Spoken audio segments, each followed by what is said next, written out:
Hello everyone, Andy here, hope you are well. So I have a new drone to add to the collection, and in this video what I'm going to do is I'm going to have my very first initial sort of thoughts and reactions to doing an unbox, because I've not seen this in person before. I've never sort of watched anyone unbox one, so I thought I'm going to unbox it with you, and then when I can get out and about I'm going to do some product testing, a bit of a review, get to show you what the footage is like and what the drone looks like in action. So this is the drone that arrived in this pretty snazzy case, which if I can get the light to look at it properly, you've got the Spry logo, and I'll probably do some nice arty shots of the actual texture, but it's got a really nice kind of pattern on the actual case itself. And also it's really cool that it actually comes with a case. You didn't have to sort of get this separately, so if you're going to get one of these, this is actually exactly how it arrives. So first impressions are straight away, this is a rock solid, pretty durable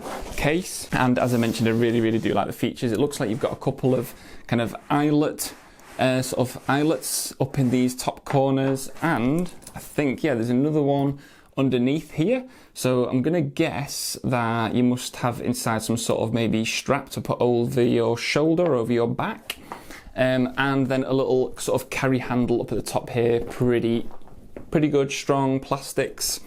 So let's open this up and have a closer look inside. I'm actually really excited about this because I've never seen one in person.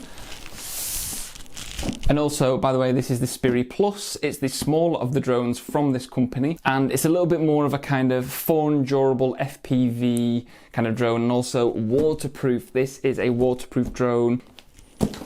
So, that looks cool. So inside, it's like a nice molded area for the drone on the top, and the finish on this thing is really nice. It's like a sort of matte satin finish to the plastics.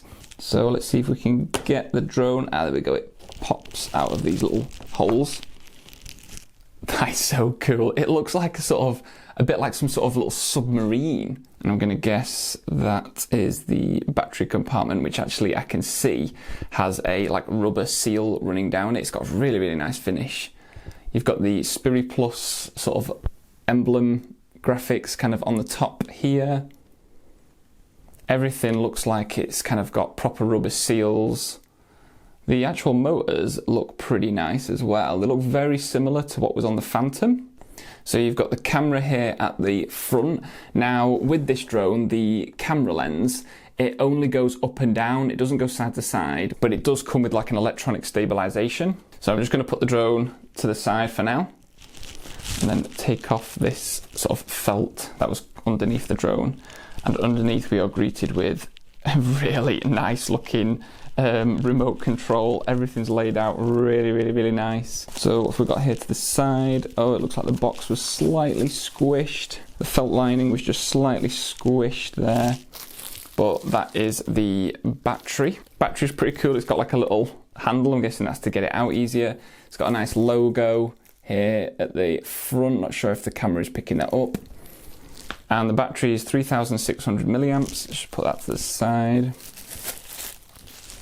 Then we have the remote control itself, which looks so cool. It's got like a built-in screen into it. That is so cool. I'll do some nice sort of close-ups of this, but first impressions are it feels really nice. That's really nice, like a nice kind of, it's got like a sort of satin aluminium handle to the back of it, and all these little switches they're like encased in sort of a rubber. So the idea is obviously that if you're going to be using this in and out of water, that the remote control itself can also be used underwater. And you've got various buttons on here, which I know has got like record, you can have GPS, you can have circle flight, which is where it will sort of, however you fly it, it will be pointing towards the controller as if it's like a point of view. And then you've got ATTI mode, so it'll have no assist like the GPS function, so it won't hover and stay in place, so you'll have to actually fly it properly yourself. And then you've got normal, and then if you flick down, you've got return to home in the top left corner. But I'll probably go over a lot more of this when I do a review of the product. Oh man, you know what I love is the peeling off a screen, the screen protectors, that is a satisfying thing to do. So I'll just put that to the side. So we have the SwellPro, this must be the charger for the battery. Then we've got some cables and a little spanner. So I'm not too sure exactly what that will be, but when I do the setup video, then we'll get to see what that is. We have, what is this? Troll safe. Not too sure what that is. Then we've got the props, which are pretty cool. They're in this kind of like translucent orange colour, which, if you've noticed, that is the theme of the colouring, which is also why I put orange underneath here, but you couldn't see that. And then we have the two sort of antennas for the remote control, which look like they just screw on. And there is a user manual inside as well, which is, I'm definitely going to have to look into this because I've not actually watched sort of any sort of setting up videos of this drone yet, just it kind of in action. Then we have this was from China, and as you can see, it's only a 2-pin. So I think somewhere I do actually have a adapter for this, which is what I'm going to need to charge this up. And then what have we got to the side? Oh, cool! We actually have some other props. Have we got even more? We do. We have some spare props. These are actually different, so I'm not too sure why, but these are sort of like 2 props.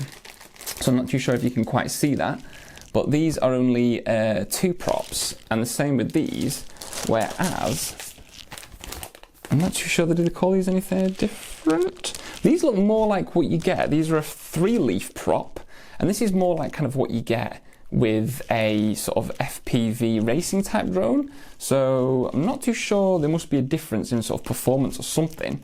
But I cannot wait to get this thing out and about, dunking it in a river, you know, there's a pond near us and there is a river near us, testing it out, getting the hose on it, seeing if this thing is really waterproof. So I'm just going to put everything back in. So first impressions of the thing is that it feels pretty well built. It's got quite a bit of weight to it. I think it's about 400 and something grams, that's without the battery. And what's interesting is that you've got 2 different styles of props, which I might actually see if I can get in contact with the company, and I'm going to actually ask them what the benefits are of the 2 of the props. Unless you actually know what the difference is between the 2-leaf and the 3-leaf props, please put that in the comments below, because actually I'm not too sure. I've only ever dealt with 2-leaf props, and I've seen 3-leaf, but they're only on sort of the FPV racing drones. So I'm gonna guess there is some sort of benefit to using one compared to the other. I do just love the way that this thing looks like some sort of submarine. Now, what you can actually do is when this does go into the water, you can actually dive in for a while. So obviously if you're somewhere maybe near the coast and it's, you know, I'm thinking like when we do eventually get to go back on holiday after this lockdown, and if we're in somewhere like the Caribbean or the Mediterranean and you've got the really nice sea, then it'd be cool to dive down, you might see fish, you know, you might be able to create some really cool footage. And also it just seems like it'd be really good fun as well. Having that safety of being able to fly this close to the water or in the rain, you know, having that safety, I don't know why DJI have never done that in any of their drones, but that is a big appeal to me. Having that feature kind of makes you feel a lot more safe in those environments, in those situations. Okay everyone, so I'm going to leave the video there. Thank you all for watching. If you are new to my channel, then please feel free to subscribe and make sure to hit the little bell icon to keep up to date with future videos, and also to join me in getting this thing soaking wet, getting it in the river, trying it out, and also seeing what the footage is like. And myself, I'm really excited to get out and actually sort of have a mess around with this thing, have some fun, getting it wet, and making a video for you to watch. So thanks everyone again for watching, and hopefully I will see you all again soon. Bye.